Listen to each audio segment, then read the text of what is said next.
American Promise as a Vice President of Outreach. We definitely want to thank you for joining our monthly National American Promise Connected call tonight.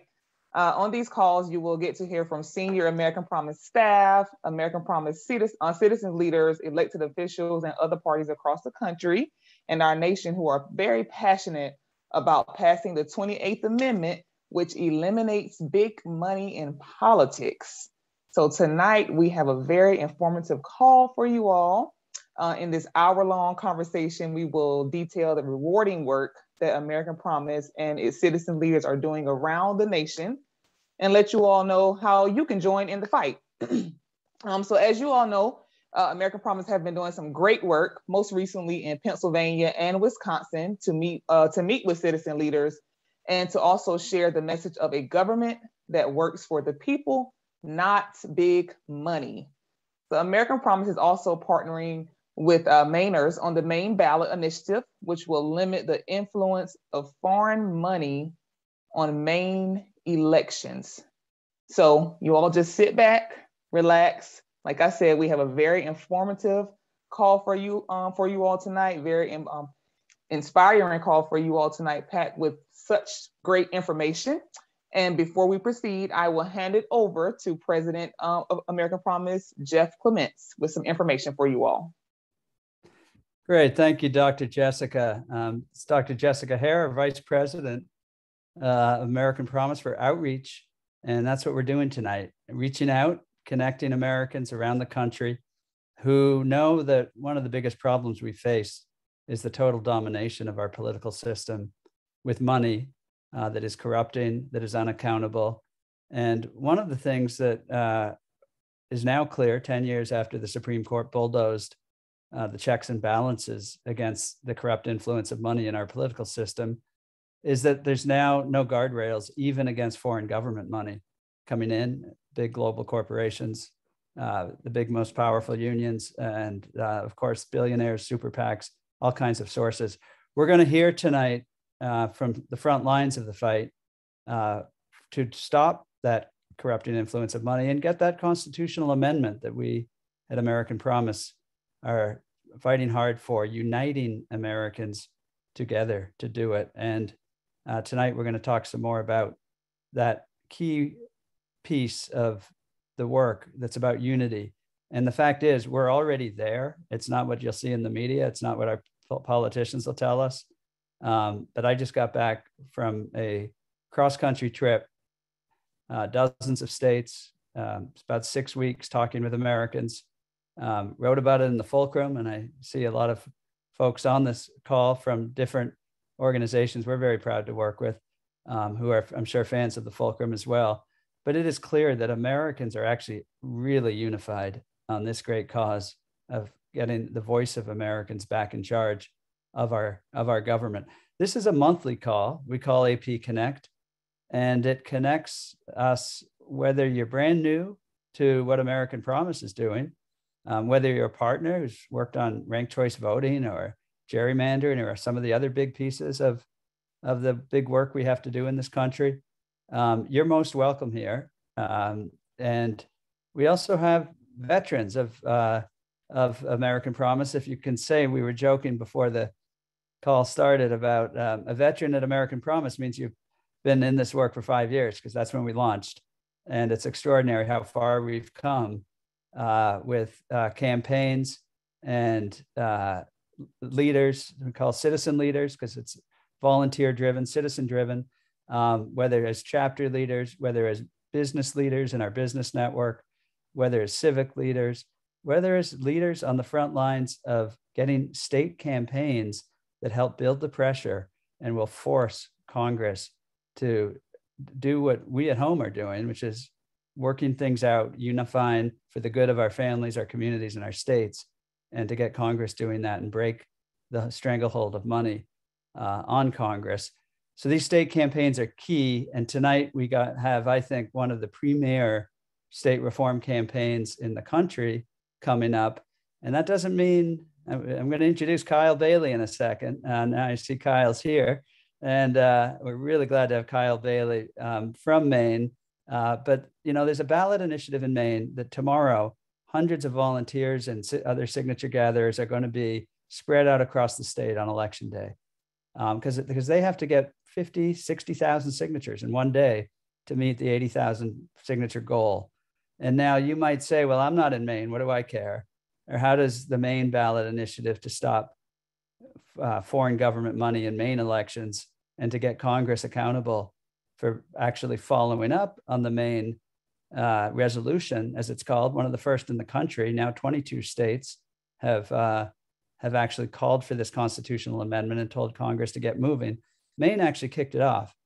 But now Mainers are saying, well, look, we're still waiting for the amendment. Our delegation in Washington is not unified. Now we have foreign government money coming into our ballot campaigns. We're going to do something. And they contacted American Promise. We were so proud to be asked to be part of this. And it's big. It will prohibit foreign government influence in elections, including through foreign government controlled corporations, which it may surprise you. There's a lot more than people sometimes realize. And it says, all right, we've called for this amendment before. We mean it. And this ballot initiative holds Congress accountable for working together across partisan lines to actually get the amendment out of Congress. And it charges the State Ethics Commission with reporting on the members of Congress from Maine and how they're doing in that effort every year. So we're not going to let up on this. Kyle Bailey, are you with us? I want to introduce you now and have you tell us more about this fight and why it matters to Americans all over the country. And that's about unity too. Wherever the fight is, we're going to be there. And it's time to back you in the Maine effort tomorrow. But we're going to hear from Virginia tonight. We're going to hear from New Jersey. We're going to talk about a lot of efforts all over the country. But Kyle Bailey, welcome to AP Connect. Thank you so much, Jeff. It's a pleasure to be here with you this evening. Great. Well, I know you are out probably in the dark trying to organize signature gatherers in about 12 hours and that you've been going around the clock. So we're really glad to see your photo, and don't feel you have to turn it on if you can't. I just tried to turn the video on, but it's even with the lights on in the car. I pulled off the side of I-95 off the exit for Bowden exit between Augusta and Brunswick. Yes, it's been a busy weekend driving across the state for meetings and delivering petitions to the hundreds of volunteers who you mentioned. We got our petitions back this past week, so I had to print and put together packets quickly to deliver to volunteers all across the state. And people have really stepped up in a huge way. Very similar to some of the other campaigns we've seen, from marriage equality to ranked choice voting, where people have just understood innately that there's a problem, and they're looking to sign up. And we've just gotten a flood of volunteers in the last 72 hours or so. So we're trying to get petitions out to folks to be at the polls on election day. So it's an exciting effort, Jeff. And then I have to say to you and your team and all the folks who are part of American Promise, from the donors to the volunteers and supporters, we're so proud to have American Promise as our lead national partner on this initiative, and to be able to put together a proposal that tackles both the active concern in Maine around foreign influence in our elections, as well as this urgent need to get Congress to ratify, to send an amendment to the people to ratify, to tackle billionaire money and corporate money, the anti-corruption amendment. So the marriage of this effort to tackle these issues is one that we're so excited about here, and so proud and honored and enthusiastic to be partnering with you on. Well, thank you, Kyle, and likewise. And I want to thank all the American Promise volunteers who've answered the call, and the American Promise members around the country. We've had 6 of these ballot initiatives, never lost. As I said, 22 states have called for our constitutional amendment. 6 of those have been by ballot initiative. This will be number 7. And every time American Promise members and Americans didn't say, oh, well, I don't care, it's not my state. They knew we're connected. They knew we go down or we rise together. And so the front line is tomorrow in Maine, but Nancy Morgan will be hearing from is on the front line in Virginia, where there's an election, and a big money election, and we'll hear a lot more. But Kyle, I want to emphasize that point about like what we do in one state really reverberates and helps build this reform movement across the country. And you have been in the front lines of several of these and helped make Maine the first state to do ranked choice voting in elections, a big, important reform. And now you're back doing this amendment and anti-foreign government influence reform. How do you see these connected? How do you see what Maine does reverberating through the country, Kyle? Yeah, I think that's a great question. I think all Americans are concerned about the future of our republic and our democracy and our elections and influence, whether it's from billionaire donors or foreign governments engaged. And, I think Maine has really been a leader in many ways when it comes to addressing issues, not just democracy issues, but I think ahead of the curve on some other issues too. And part of that is, I think, geography, location. The people of Maine are pretty independent minded and willing to think for themselves. And Maine is a place where we can organize. Retail politics is still real here. We call our senators Susan and Angus. And I think that is part of, when we have an issue and we're able to organize around it, we can literally take it to libraries and grocery stores and church parking lots and talk to people and organize and build momentum around issues earlier than maybe it takes longer in some other places. And so, yes, we were the first state to put ranked choice voting on the ballot and win. Of course, Alaska's followed and others are pursuing and New York City and other places. And even going back, Maine was the first state to use clean election system. Maine was the first state to win marriage equality at the ballot box. So I think we're really proud of being leaders on a number of different issues. Our state motto is "Dirigo," means I lead. And I think Maine, in a lot of ways, for the national dialogue, is a sort of a testing ground for issues. And what happens in Maine doesn't stay here. It really does reverberate across the country. And we've seen that with a number of different issues where Maine has been first. And I think that's the case here too. I think, we're building a strong cross-partisan coalition. My campaign chair and the lead author of the bill that we've amended to put forward on the ballot is Rick Bennett, a Republican senator from Oxford County. I'm a former Democratic legislator from Cumberland County. We've got Greens and Libertarians and conservatives and liberals who are behind this because we've put together an initiative that tackles some real pressing issues that are directly facing Maine, but also that impacting, taking the bigger 30,000-foot picture around our democracy in the long run as well, and what's been happening in the erosion of our campaign finance laws for the past several decades with court decisions and legislative actions undermining that. So we've been able to really put together that, I think, a strong coalition, and that's something we're really excited about, and we're bringing people together. And it's a grassroots campaign. It's people driven.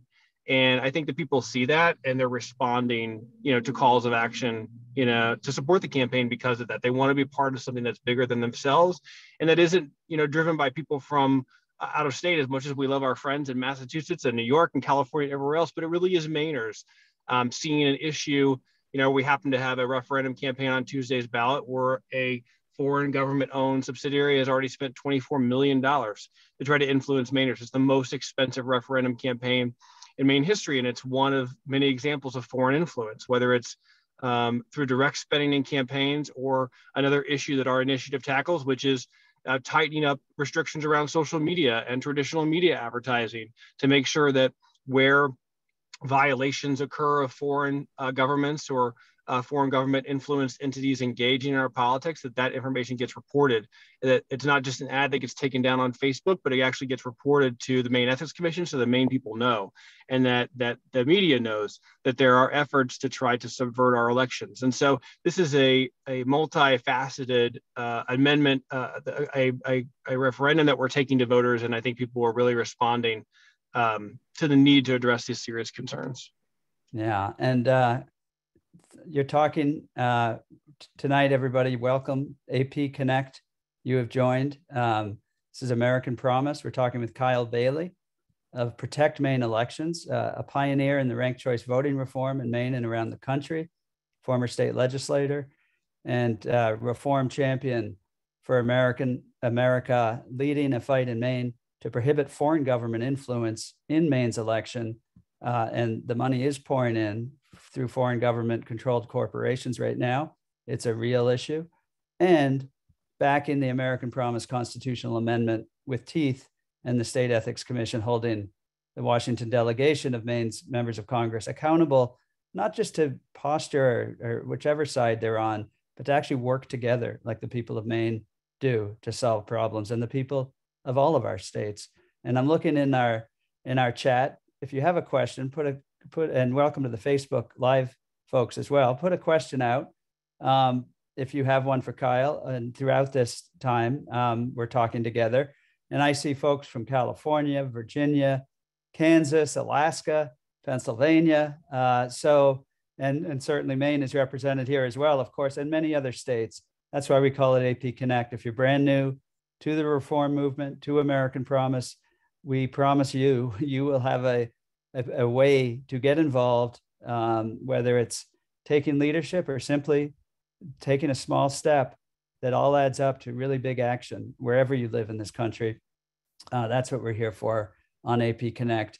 And you'll hear from folks who've been taking some big actions for a long time and really move this forward. Kyle, let me ask you something. Ranked choice voting, really important reform. As we said, you did it in Maine to start. It's now the topic of every state. Is there any reason why this law doesn't have application in other states and could not be picked up as a model? Ban foreign government influence in our elections, get Congress moving to stop the games and start working together to get a constitutional solution to the out of control money. No, I absolutely agree. I think the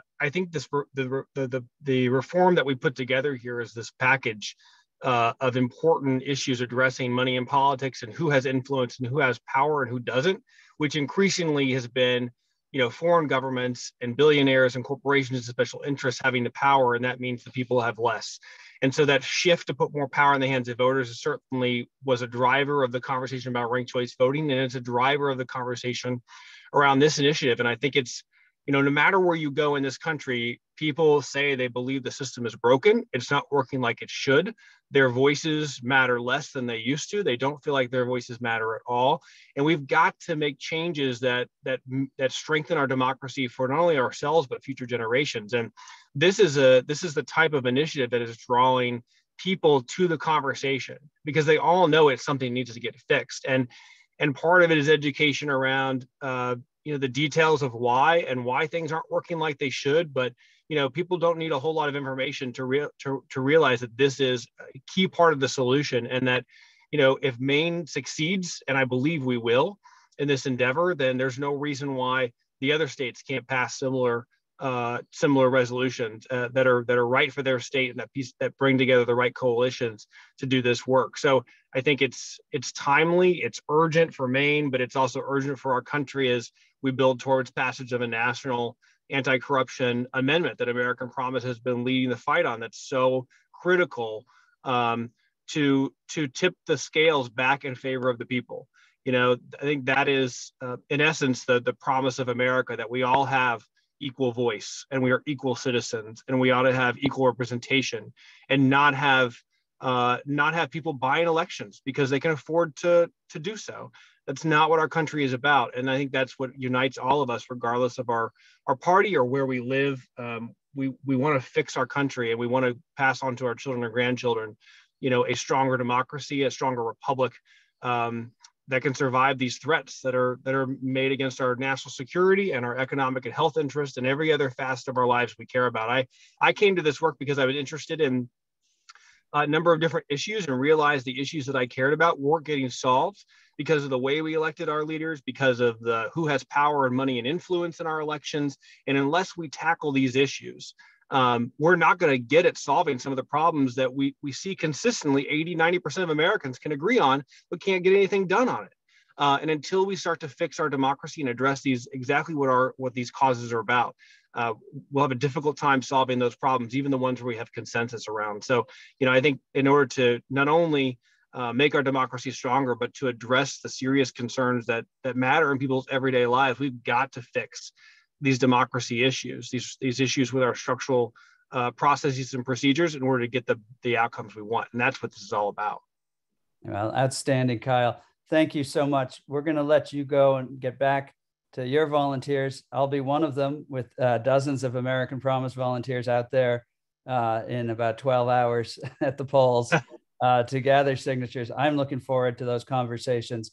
And we're going to let you sign off when I hand it back to Dr. Jessica. So Kyle, thank you. We'll see you soon.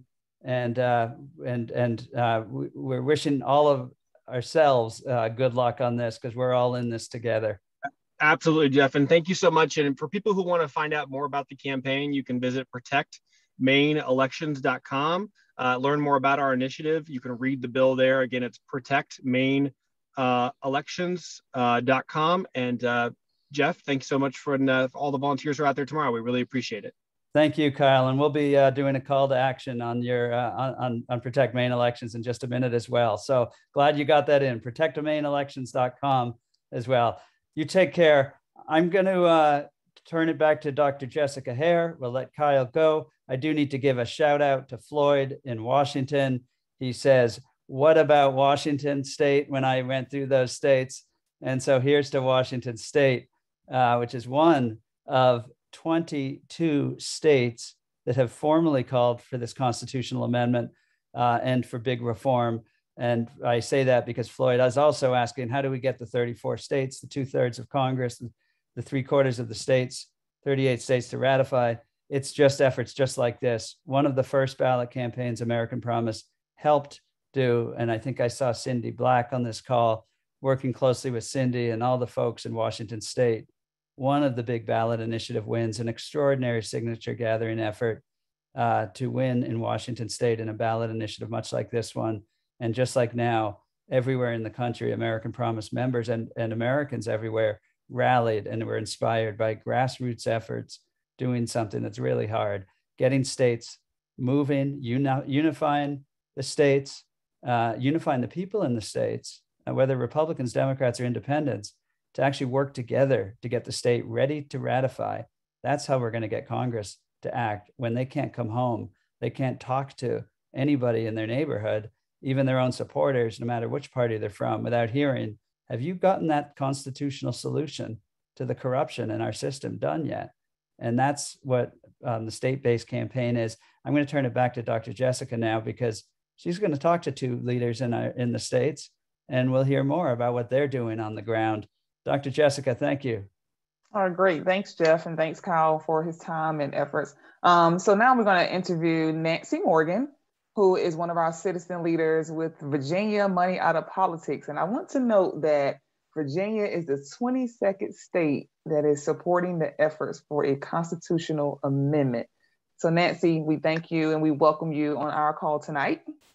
Thank you. And thank you for inviting me to talk about something that it's the one issue that I love talking about, getting big money out of politics in Virginia. Well, that's great. And, Nancy has been with us for a few years. So Nancy, tomorrow is election day, and you all have a major election coming up in Virginia, including governor. So what role has big money played in these elections? Well, it's a nail biter, I can tell you. And, one of the things is that elections in our pay-to-play state of Virginia are a classic example of highlighting the need for campaign finance reforms. Mm-hmm. And this particular election is going to be the most expensive in Virginia history.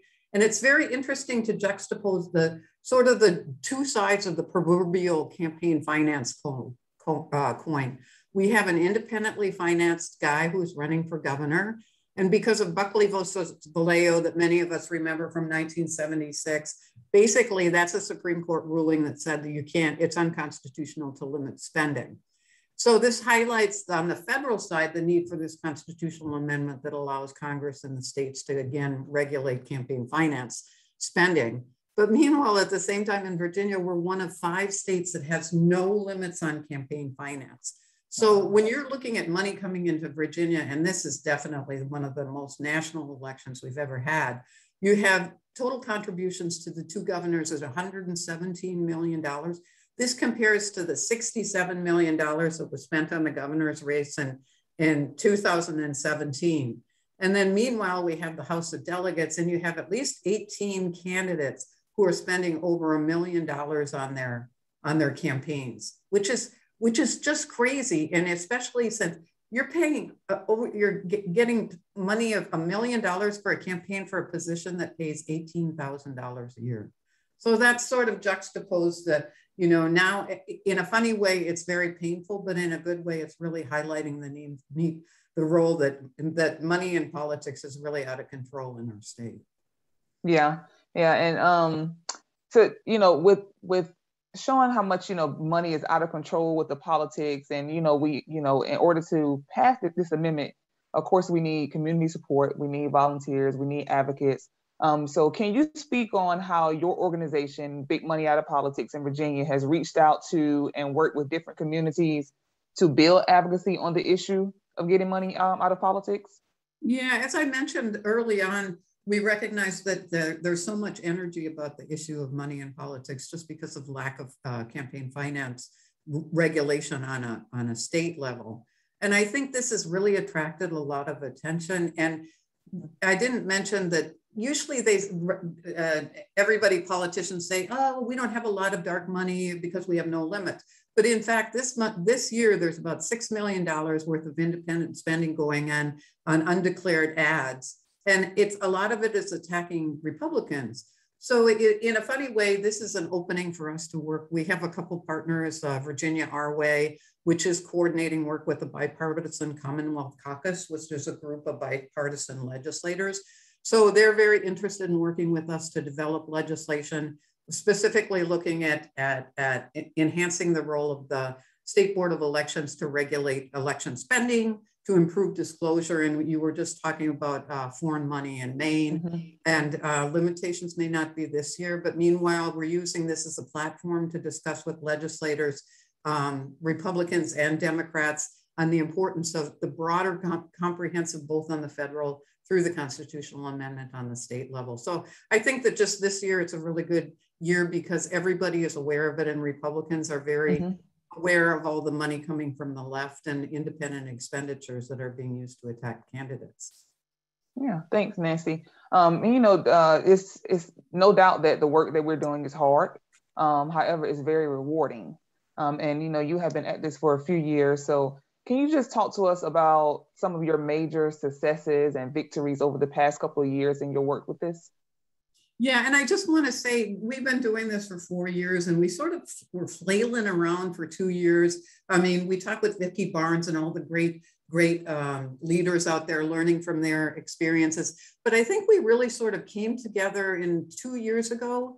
And just over the last 12 months, we've had over 60 meetings with state legislators, which I think shows the interest in this topic, including Republicans. They had a bill that passed. They set up a legislative study committee on campaign finance. We developed a comprehensive roadmap for reform, including the constitutional amendment.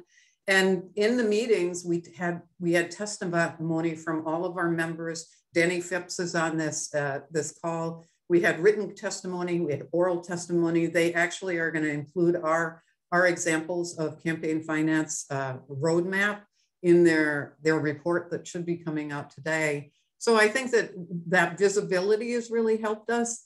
And we're broadening our base. And we had two great meetings within the last month. One was on the difficulty of implementing state campaign finance reform. And we had Trevor Potter, who's the president of the Campaign Legal Center. We had an Oregon senator who they're introducing a limitations bill. And so it was trying to get best practices. And so we had that. And then we organized a roundtable with Virginia Tech, which is a university down in Southwest Virginia. Mm-hmm. And we did it with the president of the Political Science Club. And it was facilitated by Hedrick Smith. And those of you who know and appreciate Hedrick, it was all about civic engagement and people power and examples where it's hard, but you see all the great examples of people power. Jeff mentioned Washington. So I think, we're really doing a pretty good job of expanding our base. And then we're working with partners trying to develop, partnerships around the state. One of the most exciting things was we're working with the Wasson Center at the Christopher Newport News, and we got them to agree to go to the field to do polling on 7 questions on campaign finance. The top of the ticket, obviously, is there too much money in politics? Do we need a constitutional amendment? So they're going to the field, and we'll get the results at the end of November. So we're doing with this, obviously it has a cost to us, but we're setting up a crowdsourcing platform. We're calling it the People's Poll. So anybody who gives $25 or more becomes an owner of the People's Poll. And then when we get the results, and hopefully they're similar to national results where 90% of Americans, irrespective of party, think that there's too much money in politics. So that's a real powerful message to legislators who often say, you know, this isn't important to my constituents. So I think that is really exciting. And I'm looking forward to getting those results. So I think it's pretty exciting, you know, but I must say it took us a long time to get here. And for those of groups who are really working to keep their members active and stuff like that, I think it's the best thing to do is sort of talk to other groups. And that's the strength of American Promise. All these wonderful chapter leaders around our country that are doing different things. And I think we can all learn together. So thanks, Jessica. All right, thank you, Nancy, for that very, very informative information. And for our attendees, we will give you all information on how you can get involved with Virginia if you're in Virginia, the Virginia area as well. So right now, I will turn it back over to you, Jeff, who will introduce Alan LaPolice, our political deputy director. So take it off, Jeff. Thank you, Dr. Jessica. And I am going to introduce Alan LaPolice in a second. I want to say once again, hello to and welcome back to American Promise AP Connect. If you're watching on Facebook Live, if you're joining us here in our Zoom, feel free to put a question or comment in the chat. That was Nancy Morgan, American Promise Virginia and Money Out Virginia citizen leader, talking about something that's really important. I want to underline two things she said. One, Nancy, thank you for all your work and your shout out to your fellow citizen leaders across the country. This is hard stuff. And, you know, we learn from each other. We're volunteers. We have American Promise staff, but the American Promise staff are to build infrastructure and methods and share best practices. So we, the people, can actually do this because no one organization is going to do it. No one group is going to do it. It's going to take all of us. So Nancy, you're inspiring as all the chapter leaders and the citizen leaders across this land are. The other thing I want to underline that Nancy said was, as we give sort of a sort of national perspective on the strategy for moving forward, is the response of Republicans, Democrats, and independents. That there is live, active interest in a different way than I have seen since we started 5 years ago, or since, you know, I did a brief in the Citizens United case. Everybody knew that was a disaster and we had a real problem, but it kind of got partisan, like a lot of things initially. And now virtually every American knows this could take the country down if we don't fix this out of control money problem. So if a politician thinks their constituents don't care about it, they're going to be in for a surprise. And if they think, oh, they can just trick us into, you know, hating on the other side, they're going to be in for a surprise, because in the states, not in Congress, but in the states, Republicans and independents and Democrats among the people are actually talking and working together.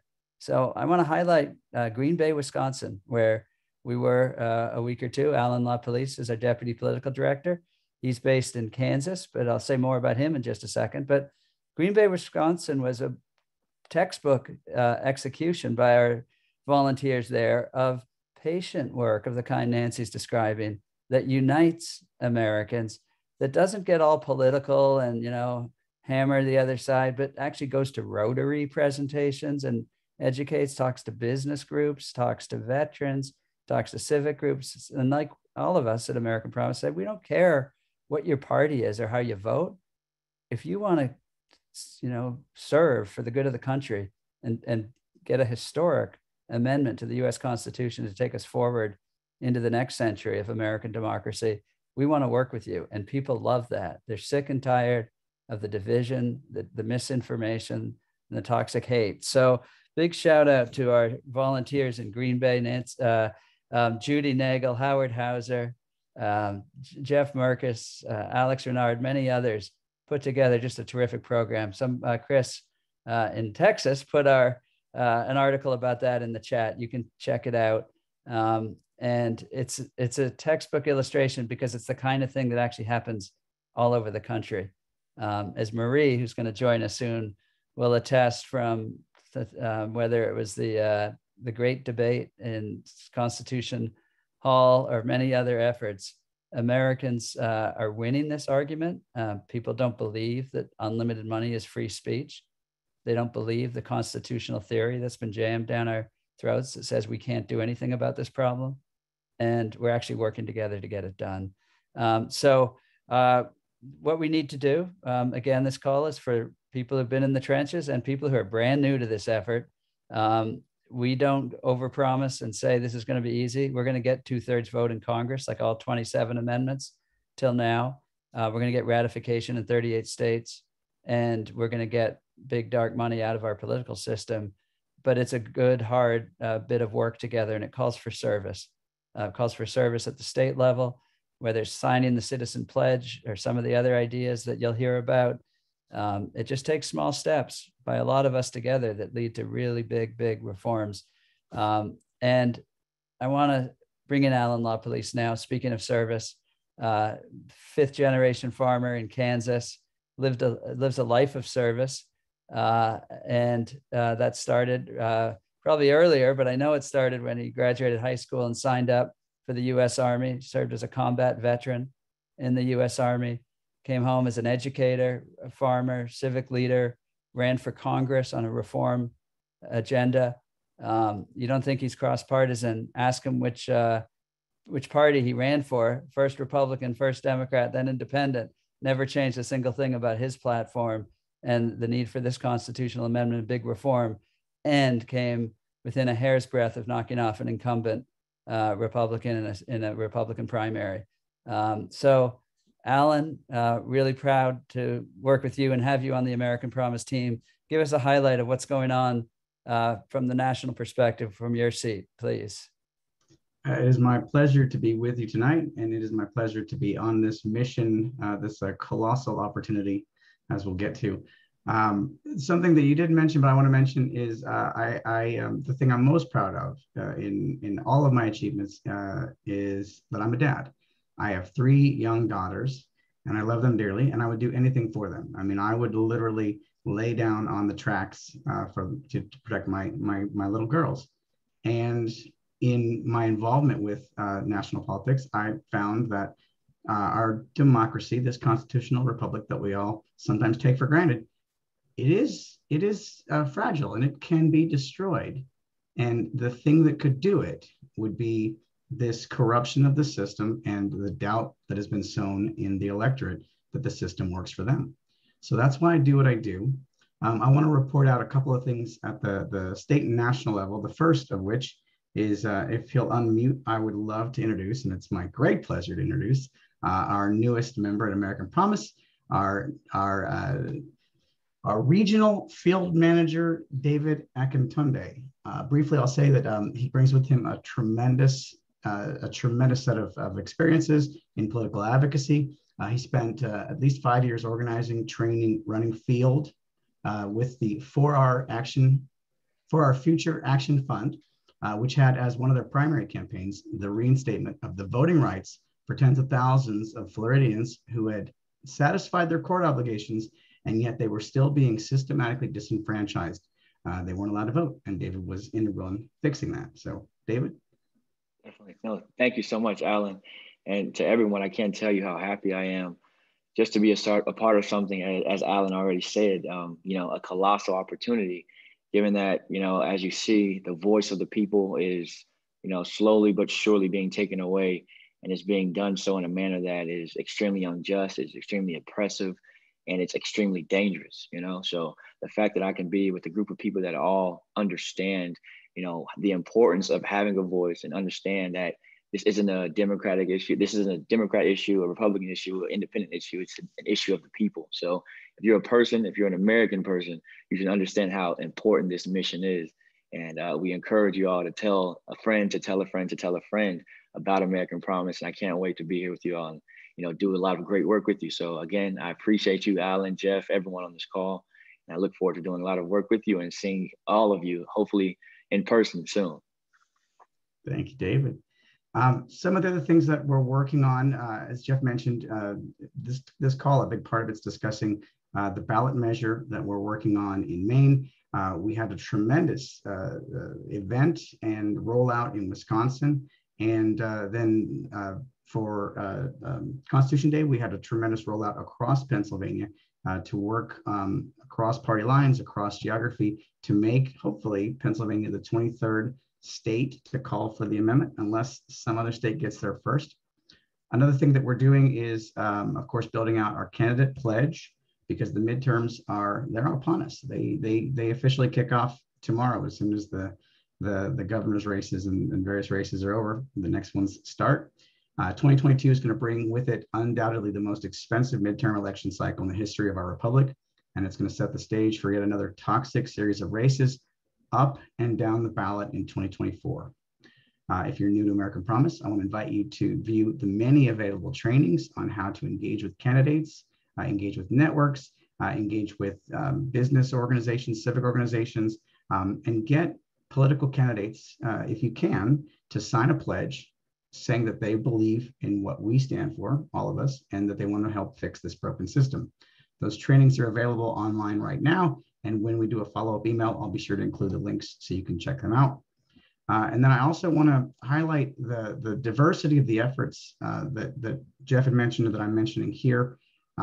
If we are to be successful in saving this republic and ensuring democracy for our future generations, it will take the shared effort of all of you, along with millions of others willing to stand up for the equality of political access and the accountability of those elected. But there's no one-size-fits-all model to accomplish this. We have this proven, effective model known as Ready to Ratify. Those of you who are new, I hope that you attend the trainings. Again, they're online, and we'll be sure to share those with you. But it is a model that's being implemented across the United States with a unique quality to each state. Sometimes it takes the form of grassroots activism that collaborates with and urges state legislators to adopt a state resolution calling for the amendment. Other times it takes the form of grassroots activism, working with an organized ballot measure campaign like the one that Kyle Bailey is running right now, along with us, to put the amendment on a statewide referendum so that all voters may decide on it. And other times still, it's grassroots activism, sharing with your networks, civic organizations, social, political groups, trying to garner stronger visibility, undeniable attention to this needed political reform. But any way that it happens, it involves you working at grassroots activism with the support and the guidance of other AP citizen leaders and staff to raise awareness and get this amendment passed. In short, it takes all of us. So I thank each of you for your activism, whether it's your first day or you've been here for 4 or 5 years. The new ones, I say welcome aboard. And as David just said, we have a colossal opportunity ahead of us. So let's all get together and do our part.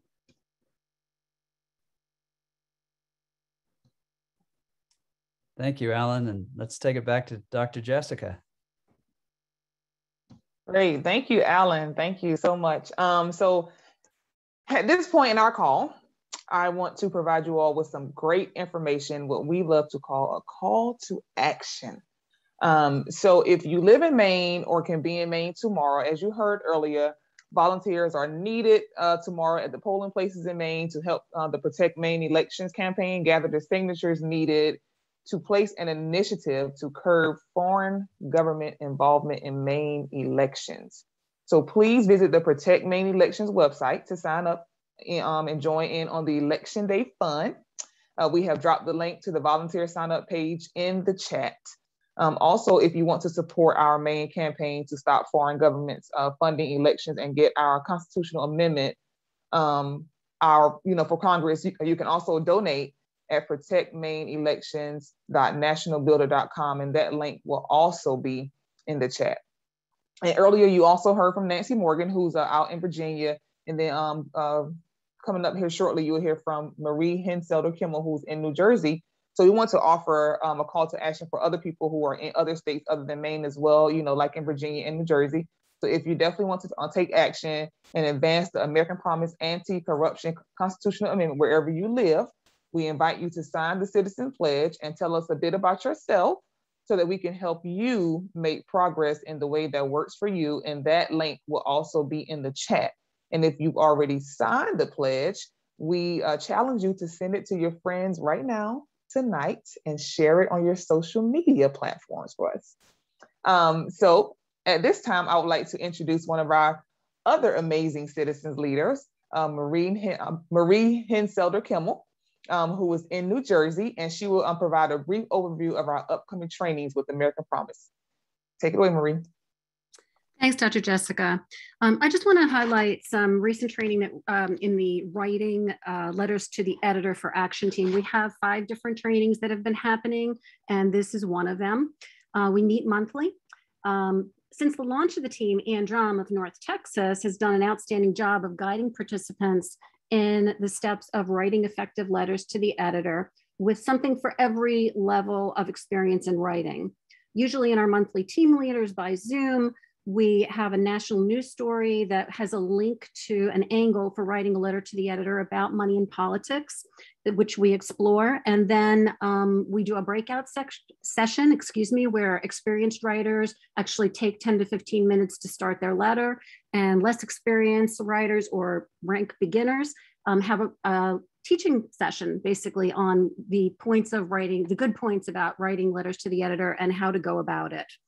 And I'm really happy to report that in the last 3 months, the members of our Letters to the Editor team meetings have had 24 published pieces in just the last 3 months. I joined Ann as a co-leader of the team in July, and we took on a project in tandem with the Getting Elected Officials to Act team, which is now renamed the Citizen Lobby for Action team. There are several powerful purposes in advocacy to write letters to the editor and to get published media pieces published beyond the obvious reason just to educate the public. We can use them to gain the attention of our elected officials, to let them know that we support this effort to get a constitutional amendment to overturn concentrated money in politics, but also to call on them to support our efforts, whether it to be to co-sponsor in Congress, or whether it to be to get our local elected officials to support ballot measures and to support any other legislation like getting dark money out of our state campaign finance laws. So we also use these letters, we try to use published pieces to foster collaboration with our elected officials. Like after we meet with them in Lobby Day and they've already co-sponsored, they already support, and we want to get them to champion the work, we ask them to collaborate with us sometimes. So that's what this project was about. We planned and enacted the project to use Constitution Day, September 17th, as a focus of work to get these collaborative op-eds and to get a number of letters to the editor published. We held a series of 3 related advocacy team trainings over the 6 weeks before the project, and it began in early August. And as in the letter to the editor team, we particularly covered the structure of writing a good op-ed piece and the process. How do you go about pitching an op-ed to an editor? I had never done that part before. I'd written op-ed before, but not done that. We also reviewed talking points to use in a letter to the editor about Constitution Day and the link to our amendment process and why we wanted to do this, why we needed to do this. And then the Getting Elected Officials to Act team focused more on how do you get the communications director to collaborate with you? How do you send them a draft op-ed? How do you work with the communications staff to get the the op-ed pitched to an editor? So we did wind up having quite a few pieces successfully published, and we had both op-eds and letters to the editor published. And as expected, several submissions were not published. But a key feature of building success in advocacy strategies is to commit to trying something new, which usually is a little bit anxiety provoking, and then to build your confidence and to go on to maybe succeed that time, maybe not succeed until the next time or the time after that, but to be able to attempt and move forward. We had first-time letter writers that were successfully published in the Constitution Day project, and we had some seasoned letter writers that were not published. But in our successes, we had two collaborative op-eds that were published with current co-sponsors of the House Joint Resolution 1, which also were first-time collaborations with each of these Congress people. So I just wanted to share a slide, which kind of is a quick overview of what we go over with our new people that have joined our Letters to the Editor advocacy team. So we try to go over some tips. You want to look for opportunities in stories. There can be links to concentrated money in many, many areas of politics. Particularly last week when we had our Letter to the Editor meeting, we went over all the links to money, concentrated money in all of the climate change articles that are going in now. Of course, there's COP26, there's the reconciliation bill negotiations going back and forth. There's the, unfortunately, probably twice a week climate crises that are happening. There's $450 million of lobbying by the oil and gas industry over the last 10 years. And a lot of other statistics that we drew out to link to all of these different articles as opportunities. In general, you want to check what the word limit is for a letter to the editor submission and what the criteria are.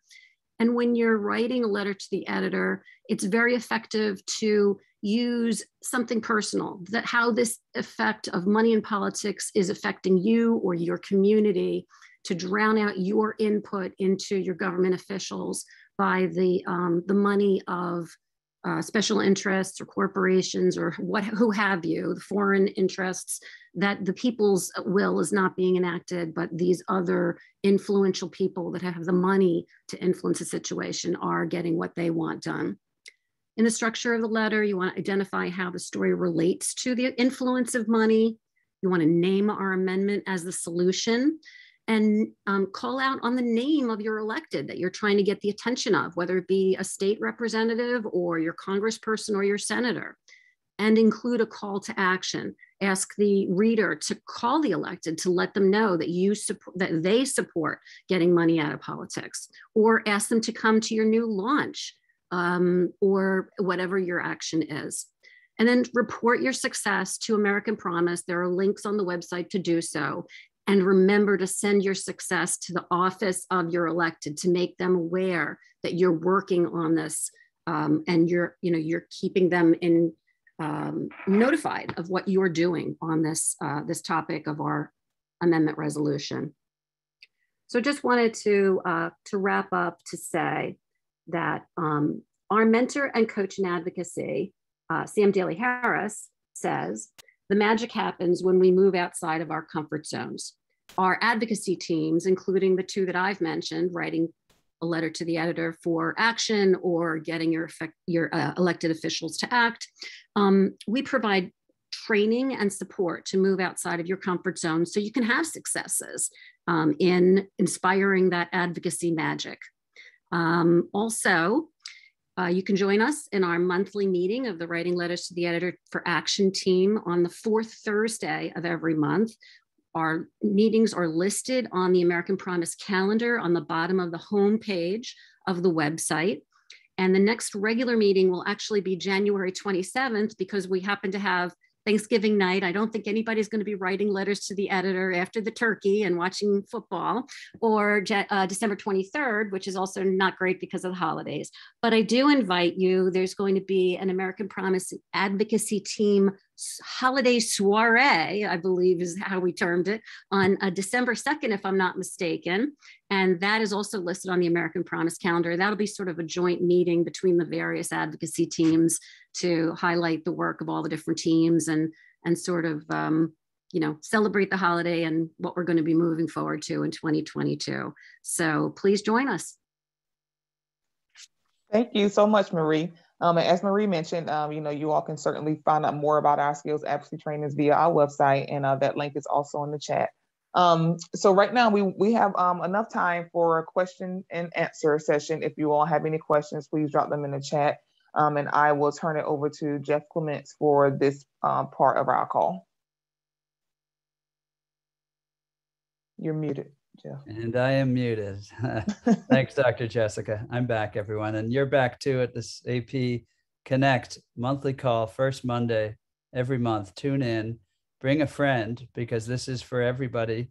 And just about everybody in America wants something done to fix this mess. But a lot of people think, well, there's nothing you can do. Well, tell them to come on AP Connect and listen to these stories of Americans who are actually stepping up to get it done. You don't think you have a voice? Tune into the Letter to Editor training and raise your voice. You can be heard, and you will shine a light for your neighbors and in your community when they see you speaking out. If that sounds too intimidating, I just put in the chat, I'll put in it for everyone, the Citizen Pledge. We call it the Citizen Pledge, and do put in your chat if you have questions about all this. But we really, America was built on a pledge, a Declaration of Independence, a pledge of sacred honor. And it's been a pledge that obviously we've had to try to keep generation after generation and get closer to that promise of America, which isn't fully realized. And nobody's going to do it except us. Nobody does it for us. So check out the pledge. It's short and sweet. And if you think you're connected and you're involved yet, but if you haven't signed the pledge, please do so. It actually gives us power.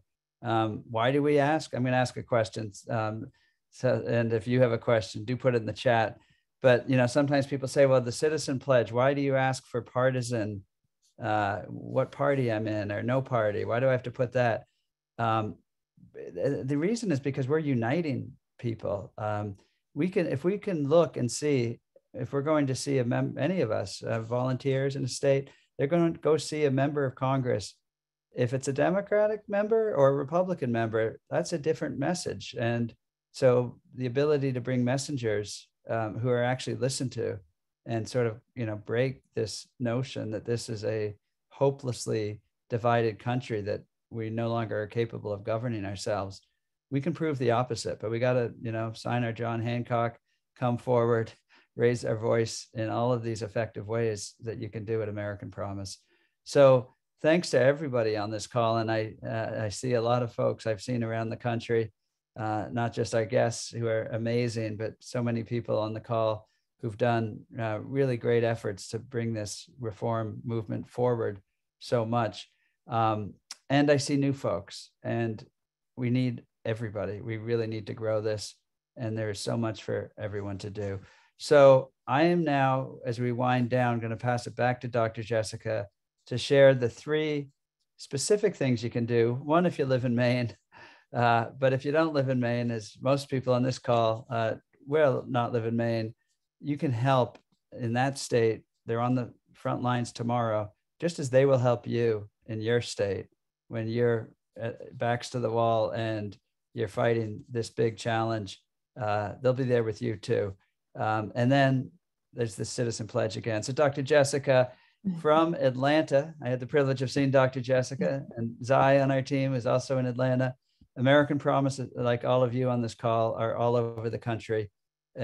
We come from all different political backgrounds, all different geographic, demographic, you name it. We're not the same, except we're Americans, and we're committed to this fight, just like you. So Dr. Jessica, what can we all do? What can the folks on Facebook Live and on the Zoom call do? Sure, absolutely, Jeff.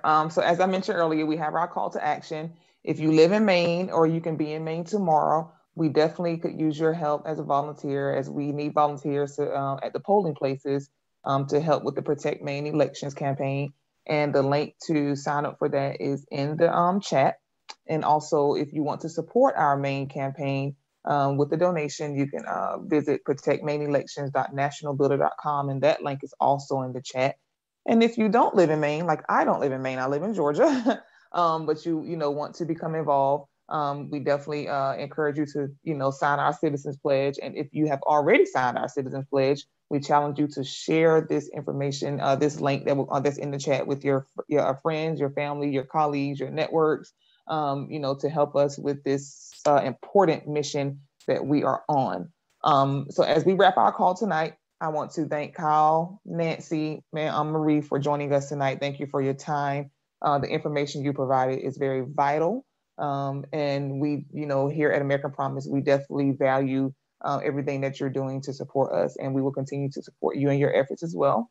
And to our attendees, we thank you all for taking the time out of your evening to listen with us and, get some valuable information. And please mark your calendars for our next American Promise Connect call, which will be on December the 1st, again at 7 p.m. And as always, please visit our website, americanpromise.net, for more information. And we look forward to seeing you all and collaborating with you all in the future. Everyone have a great night.